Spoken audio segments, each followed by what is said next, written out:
iPhone စကန်ဝယ်တဲ့အခါမှာ user တွေမှားလေးရှိတယ်အမှားတော့မင်္ဂလာပါကျွန်တော်ဝင်းကိုအပရိစေလာ YouTube channel လေးကနေကြိုဆိုပါရစေဗျ iPhone စကန်ဝယ်မဲ့ user တယောက်အနေနဲ့မှားလေးရှိတယ်အမှားသုံးချက်ကိုထောက်ပြပေးသွားမှာဖြစ်ပါတယ်ဗျကျွန်တော်ရဲ့ဒီဗီဒီယိုလေးကလူကြီးမျိုးတို့တဲ့အကျိုးရှိစေဆိုလို့ရှိရင် like and subscribe လုပ်ခဲ့ပြီးလို့လဲ Okay ကျွန်တော်စလိုက်ကြမယ်ဗျနော် iPhone စကန်ဝယ်တဲ့အခါမှာ user တွေမှားလေးရှိတယ်အမှားသုံးချက်တွေကပထမဆုံးတစ်ချက်ကတော့ body တန့်တာကိုကြိုက်တာ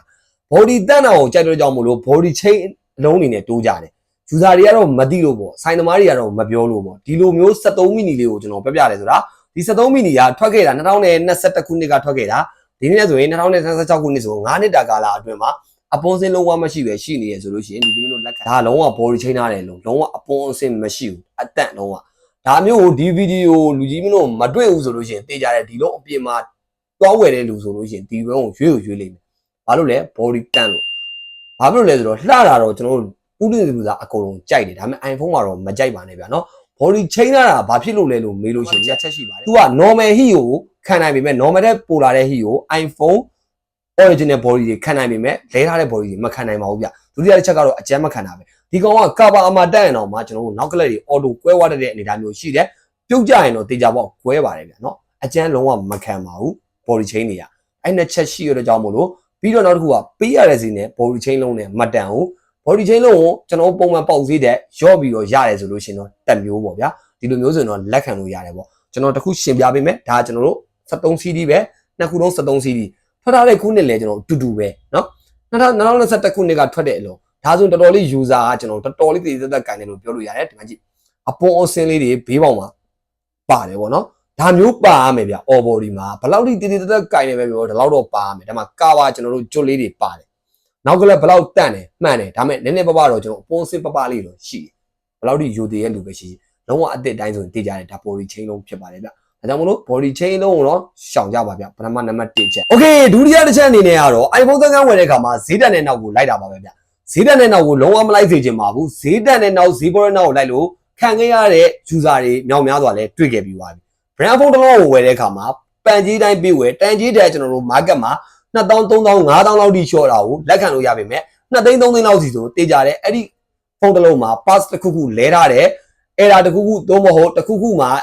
ဆက်ဖွင့်ထားလို့ဒီလိုမျိုးဈေးတန်းမျိုးကိုရောင်းနိုင်တာဖြစ်တယ်။ Okay ဒါဆိုလို့ရှိရင်ကျွန်တော်ပထမဆုံးအနေနဲ့ဈေးတောင်ရောင်းတဲ့လူ3အောင်ကြောင်းကျွန်တော်ရှင်းပြပေးမယ်။ပထမဆုံးတစ်ယောက်ကတော့ကုန်ပစ္စည်းပေါ်များလို့အဲ့ဒါကိုဥမာပေးရမယ်ဆိုတော့ဒီ73 mini ကျွန်တော်ဒီမှာအလုံး100ရှိရဆိုပါစို့ကျွန်တော်တစ်လားအတွင်းထွက်ချင်တယ်ဆိုလို့ရှိရင် market step ကျွန်တော်3သိန်း short ပြီးရောင်းမယ်ဆိုရင်ကျွန်တော်ဒီကောင်ကျွန်တော်လိုချင်တဲ့ target မှာကျွန်တော်ရောင်းနိုင်မယ်။ဒါဆိုလို့ရှိရင်ဒီလူစီကဈေးတောင်ရတဲ့ customer အနေနဲ့ကတော့100ခိုင်နှုန်းတန်တယ်ပြောလို့ရတယ်။ तू ကဖုန်းမကောင်းလို့မဟုတ်ဘူး။ तू မှာကုန်ပစ္စည်းဒီပစ္စည်းတွေများလို့ तू က short ရောင်းတာ။ဒါဆိုတော့ customer အနေနဲ့တန်တဲ့ဒုတိယလူဘာကလဲလဲထားတယ် body chain ထားတယ်ကင်မရာလဲထားတယ်ကျွန်တော်တို့အစိပ်ပိုင်းတွေလဲထားတာဟောမပြောဘူး user လက်ထဲရောက်သွားတယ် user လက်ထဲရောက်မှ error တက်တယ် error တက်တော့ back လက်ကြီးဟာလာတာတို့ body ကွဲသွားတာတို့ကင်မရာမှာအဆက်ပြောက်တွေဖြစ်လာတာတို့ဆိုလို့ရှိရင် customer အနေနဲ့ကနောက်ထပ်ပြီးပတ်စံထပ်ကုန်ပြီနောက်ဆုံးတစ်ချက်ကတော့နောက်ဆုံးလူကတော့အဆိုးဆုံးပဲ error ပါတော့တိတိရဲ့နဲ့ user ကိုပြစ်တာ user ကိုပြစ်တော့ तू ကဘယ်လိုလုပ်လဲဆိုတော့ error မစစ်တတ်တဲ့ user တယောက်အနေနဲ့က iPhone စကန်သွားဝယ်တဲ့အခါမှာဒီလိုလူမျိုးတွေနဲ့ကြုံတွေ့ရတတ်တယ်ပြီးွားရင်ဖုန်းဆက်တာမကင်တော့တာလို့ဒါမျိုးတွေပေါ့ဗျာဒါကတော့အဆိုးဆုံးပဲဗျအဲ့တော့ iPhone စကန်ဝယ်တဲ့အခါမှာတတိတစ်ချက်ပေးလိုက်အောင် iPhone စကန်ဝယ်တဲ့အခါမှာကိုနားမလဲဘူးဆိုလို့ရှိရင်နားလဲတယ် iPhone စကန်အကြောင်းကိုနားလဲလူတယောက်သို့မဟုတ် YouTube က TikTok ကဘူးတူတာတွေကိုလေးလာပြီးတွားဝယ်ရင်တော့ပို့ပြီးတော့စစ်ဖြစ်ပါတယ်ဗျာနော် Okay ဒီကျွန်တော်သုံးပြောပြတဲ့3ယောက်ထဲမှာပထမဆုံးလူကလည်းလို့ကျန်တဲ့2ယောက်ဒီစိတ်မချအောင်ဒုတိယလူကလည်း50 50ပဲကိုလက်တဲ့ရောက်မှ error တက်တယ်ကျွန်တော်အဲ့ဒါလေးလည်းပြပြအောင်လာခဲ့တဲ့ user ထဲမှာကျွန်တော်ဒီလာခဲ့တဲ့ user တွေထဲမှာတယောက်ပါဝင်ပြောမယ်10သိန်းနဲ့ဖုန်းတစ်လုံးကို30ကျော်ထိကြာဘူးလေဘာလို့လဲဆိုတော့ဖုန်းတစ်လုံးကိုလိုက်ရလို့နောက်ကန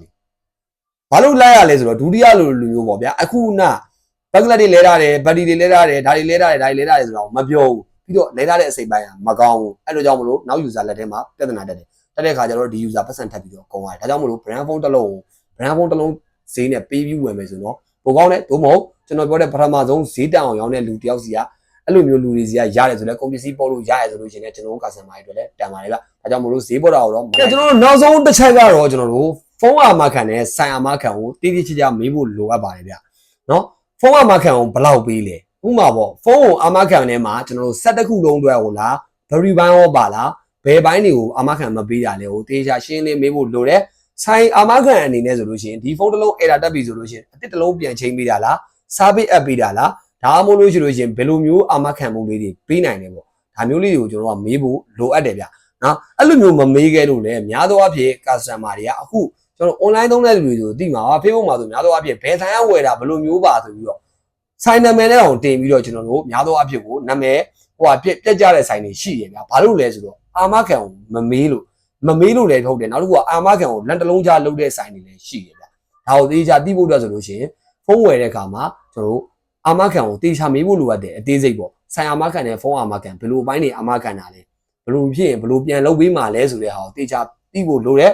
များသောအားဖြင့် customer တွေများသောအားဖြင့် user တွေကကိုယ်တွေလက်ထဲကိုကိုယ်တွေလိုချင်တဲ့ဖုန်းတစ်လုံးရပြီဆိုလို့ရှိရင်အဲ့ဒီစိတ်ခံစားမှုများတဲ့ကြောင့်မို့လို့ကျွန်တော်တို့မေးဖို့မေးတတ်ကြတယ်ပထမတော့အင်ရလာတော့စဉ်းစားတတ်တာပေါ့ဒါပေမဲ့မေးဖို့မေ့သွားတတ်ကြတယ်ဒါမျိုးတွေလည်းသတိရဖို့လိုအပ်တယ်ကျွန်တော်အခုပြောပြပြီးတဲ့၃ချက်အဲ့၃ချက်ကိုလက်ကင်ထားမယ်ဆိုရင် iPhone စကန်ကောင်းကောင်းတစ်လုံးရမယ်နောက်တစ်ခုကတော့စိုင်းတွေကချိန်ထဲတဲ့ဟာကိုကင်းဝေးမယ်နောက်တစ်ခုဈေးပေါ်တော့နောက်လုံးဝမလိုက်ပါနဲ့ brand phone တစ်လုံးကို brand phone တစ်လုံးဈေးနဲ့ပေးဝယ်ပြီးတော့လုံးဝမပြင်းမစင်ရဘဲနဲ့ထပ်ဆိုင်စရာမလိုပဲရေရှည်သုံးလို့ရမယ့်ဖုန်းတစ်လုံးကိုဝယ်နိုင်အောင်ကြိုးစားမယ်ဝယ်နိုင်အောင်ကျွန်တော်တို့ကပြင်ကြမယ်ဒါဆိုလို့ရှိရင်တော့